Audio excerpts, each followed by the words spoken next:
Hello my dear friends, आज की video में हम लोग करने वाले हैं क्लास 12 हिंदी का काव्यखंड का चैप्टर नंबर 9 जन जन का चेहरा एक, जिसके लेखक जी हैं गजानन माधव मुक्तिबोध का सभी ऑब्जेक्टिव प्रश्न। तो आप लोग इस वीडियो को कंप्लीट देखिए ताकि इस चैप्टर से बनने वाले बोर्ड एग्जाम में जो क्वेश्चन है वह आपका न छूटे। तो चलिए वीडियो को स्टार्ट करते हैं।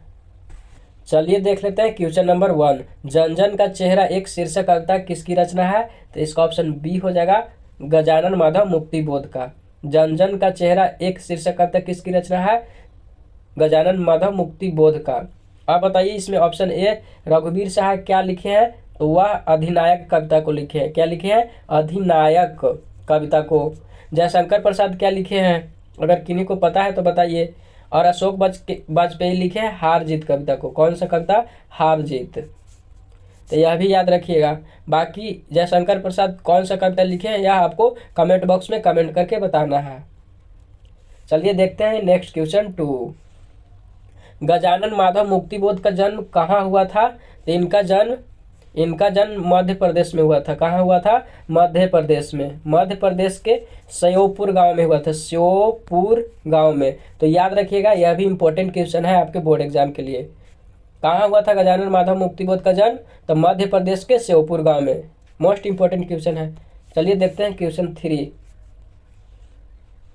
मुक्तिबोध ने नागपुर के प्रकाशन तथा सूचना विभाग में किस रूप में नौकरी की? मुक्तिबोध ने नागपुर के प्रकाशन तथा सूचना विभाग में किस रूप में नौकरी की? तो ऑप्शन ए हो जाएगा पत्रकार के रूप में। किस रूप में? पत्रकार के रूप में। अब नेक्स्ट क्वेश्चन देख लेते हैं 4, मुक्तिबोध निराला किस तरह के कवि है? मुक्तिबोध और निराला जो है वह किस तरह के कवि है? तो वह क्रांतिकारी कवि है। कैसा कवि? क्रांतिकारी। याद रखिएगा, इंपॉर्टेंट क्वेश्चन है आपके बोर्ड एग्जाम के लिए। क्वेश्चन 5 देख लेते हैं, मुक्तिबोध के कविता संग्रह का नाम क्या है? तो चांद का मुंह टेढ़ा है। चांद का मुंह टेढ़ा है, ऑप्शन बी सही हो जाएगा। अगर आप इस तरह से ऑब्जेक्टिव को पढ़ते चलते हैं और आप पूरा वीडियो कंप्लीट देख लेते हैं तो आपको हम विश्वास दिलाते हैं कि आपका बोर्ड एग्जाम में 2 से 3 नंबर फिक्स हो जाएंगे। तो आप लोग वीडियो को कंप्लीट देखिए, क्योंकि अगर आप वीडियो को स्किप करते रहिएगा तो इससे आपका ऑब्जेक्टिव की तैयारी अच्छा नहीं हो पाएगा। अब देख लेते हैं क्वेश्चन 6, मुक्तिबोध ने सितारा किसे कहा है? तो जनता को कहा है। मुक्तिबोध ने सितारा किसे कहा है? जनता को। इसका ऑप्शन बी सही हो जाएगा। याद रखिएगा, मुक्तिबोध ने सितारा किसे कहा है? जनता को। अब क्वेश्चन 7 देख लेते हैं, मुक्तिबोध ने किस विश्वविद्यालय से एमए किया था? मुक्तिबोध ने किस विश्वविद्यालय से एमए किया था? तो इसका ऑप्शन डी हो जाएगा नागपुर विश्वविद्यालय से। किस विश्वविद्यालय से? नागपुर विश्वविद्यालय से। याद रखिएगा। अब क्वेश्चन 8 देख लेते हैं, मुक्तिबोध ने नागपुर से निकलने वाली किस पत्र का संपादन किया? मुक्तिबोध ने नागपुर से निकलने वाली किस पत्रिका का संपादन किया? तो इसका हो जाएगा नया खून, ऑप्शन सी। किस पत्रिका का? नया खून का। काफी इंपॉर्टेंट क्वेश्चन है, याद रखिएगा 2023 बोर्ड एग्जाम के लिए। चलिए अब देख लेते हैं क्वेश्चन 9, मुक्तिबोध ने दिग्विजय महाविद्यालय राजनांदगांव में प्रधानाध्यापक के पद पर कब से रहे थे? तो 1958 से रहे थे। कब से रहे थे प्रधानाध्यापक के पद पर? 1958 से। याद रखिएगा, यह काफी इंपॉर्टेंट क्वेश्चन है। अब क्वेश्चन 10 देख लेते हैं, मुक्तिबोध के अनुसार ज्वाला कहाँ से उठती है? मुक्तिबोध के अनुसार ज्वाला कहाँ से उठती है? तो वह जनता से उठती है फ्रेंड। कहाँ से? जनता से। इसका ऑप्शन ए हो जाएगा। याद रखिएगा। क्वेश्चन 11 देख लेते हैं, अज्ञे द्वारा संपादित तार सप्तक के एक कवि के रूप में कौन सामने आए?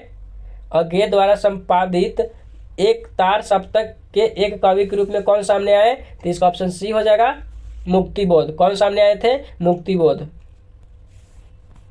अब क्वेश्चन 12 देख लेते हैं, कौन सी कृति मुक्तिबोध की नहीं है? तो इसमें ऑप्शन डी हो जाएगा बिखरे मोती। बिखरे मोती जो है वह मुक्तिबोध की कृति नहीं है। बाकी चांद का मुंह टेढ़ा मुक्तिबोध का ही है। भूरी भूरी खाक धूल मुक्तिबोध का है। सतह से उठता आदमी मुक्तिबोध का है। तो यह तीनों याद रखिएगा। अगर आपको 3 याद रहता है तो एक तो आसानी से आप मार दीजिएगा। अब चलिए देख लेते हैं क्वेश्चन 13, कौन सी कृति मुक्तिबोध की नहीं है? कौन सी कृति मुक्तिबोध की नहीं है? तो चंद्रगुप्त जो है वह मुक्तिबोध की नहीं है। याद रखिएगा। बाकी इतिहास और संस्कृति मुक्तिबोध का, कांट का सपना मुक्तिबोध का, और विपात्र भी मुक्तिबोध का ही है। अब क्वेश्चन 14 देख लेते हैं, कौन सी रचना मुक्तिबोध की है? तो चांद का मुंह टेढ़ा। सिंपल क्वेश्चन है, याद रखिएगा। 15 देख लेते हैं, कौन सी रचना मुक्तिबोध की नहीं है? तो बिहार पुनर्मूल्यांकन, बिहार पुनर्मूल्यांकन जो है वह मुक्तिबोध का नहीं है। बिहार पुनर्मूल्यांकन मुक्तिबोध का नहीं है, बाकी सब के सब जो है वह मुक्तिबोध का है। नेक्स्ट क्वेश्चन 16 देख लेते हैं। मुक्तिबोध किस सप्तक के कवि थे? तो वह तार सप्तक के थे, ऊपर ही हम लोग पढ़े हैं। तो वह किस सप्तक के कवि थे? तार सप्तक के। अब क्वेश्चन 20 देख लेते हैं। गजानन माधव मुक्तिबोध का जन्म कब हुआ था? तो 13 नवंबर 1917 ईस्वी के हुआ था। कब हुआ था? 13 नवंबर 1917 ईस्वी के हुआ था। और यह इनका मृत्यु कब हुआ था फ्रेंड्स? अगर आप लोग को पता है तो बता सकते हैं। तो इनका मृत्यु हुआ था 11 सितंबर 1964 ईस्वी को। 11 सितंबर 1964 ईस्वी को इनका मृत्यु हुआ था, यह भी याद रखिएगा।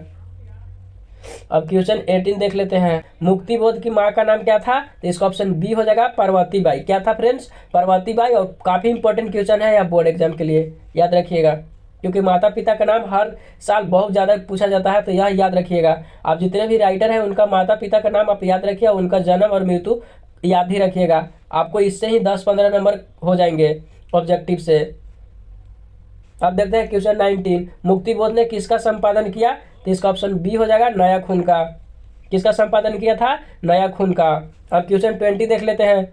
अगर फ्रेंड्स आपको वीडियो अच्छा लगा तो वीडियो को लाइक और चैनल को सब्सक्राइब जरूर कर दीजिएगा, ताकि इस चैनल पे आने वाले अगले वीडियो का नोटिफिकेशन सबसे पहले आपको मिल सके, क्योंकि अब हिंदी के बाद ओनली फॉर इस चैनल पे मैथ का वीडियो आएगा, तो आप लोग चैनल को सब्सक्राइब करके रखें।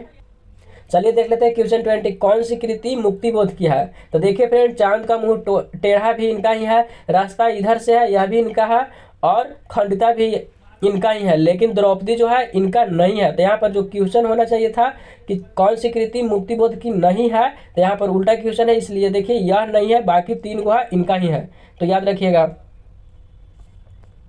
क्वेश्चन 21 देखते हैं। जनजन का चेहरा एक के रचनाकार हैं। कौन है रचनाकार फ्रेंड्स? तो गजानन माधव मुक्तिबोध, ठीक है, GM मुक्तिबोध हो जाएगा, याद रखिएगा। चलिए देखते हैं नेक्स्ट क्वेश्चन। कौन सी रचना मुक्तिबोध की है? तो मुकुल हो जाएगा, इसमें सही है, मुकुल इनका ही है, मुक्तिबोध का रचना है। अब क्वेश्चन 23 देख लेते हैं। एक साहित्य की शायरी किसकी रचना है? मुक्तिबोध का। ऑप्शन सी हो जाएगा। काफी इंपॉर्टेंट क्वेश्चन है। एक साहित्य की शायरी किसकी रचना है? मुक्तिबोध का। अब क्वेश्चन 24 देख लेते हैं। मुक्तिबोध के पिता का नाम क्या था? माधवराज मुक्तिबोध था। यह काफी इंपॉर्टेंट है, यह भी याद रखिएगा। अगर आप चाहते हैं बोर्ड एग्जाम 2023 में 95+ हिंदी में करना, तो यह सब जो क्वेश्चन हम VBI बताते हैं उसको आप दिमाग में रख लीजिएगा।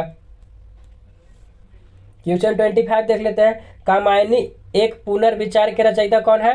तो इसका ऑप्शन सी हो जाएगा मुक्तिबोध। कौन? मुक्तिबोध, याद रखिएगा, गजानन माधव मुक्तिबोध। क्वेश्चन 26 देख लेते हैं। मुक्तिबोध की कविता कौन है? तो जनजन का चेहरा एक, यही इनका कविता है, याद रखिएगा। यही चैप्टर हम लोग पढ़ ही रहे हैं, इसी का ऑब्जेक्टिव हो रहा है, याद रखिएगा। अब देखते हैं क्वेश्चन 27। नए साहित्य का सौंदर्य शास्त्र के लेखक कौन है? नए साहित्य का सौंदर्य शास्त्र के लेखक कौन है? इसका ऑप्शन बी हो जाएगा मुक्तिबोध। कौन? मुक्तिबोध। इसी के साथ आपका इस चैप्टर से जो 27 क्वेश्चन बन रहा था और जो बोर्ड एग्जाम में आ सकते थे, बस यही क्वेश्चन को इसमें डिस्कस किया गया था। अगर आप पूरे वीडियो को देखें हैं तो आपको विश्वास रखिए कि आपको बोर्ड एग्जाम में 2 से 3 क्वेश्चन आपको इसी चैप्टर से मिल जाएंगे। अगर फ्रेंड्स वीडियो अच्छा लगे तो वीडियो को लाइक, चैनल को सब्सक्राइब जरूर कर लीजिए, ताकि इस चैनल पे आने वाले मैथ फिजिक्स का वीडियो जो हो वो आपको सबसे पहले मिल सके। Thanks for watching.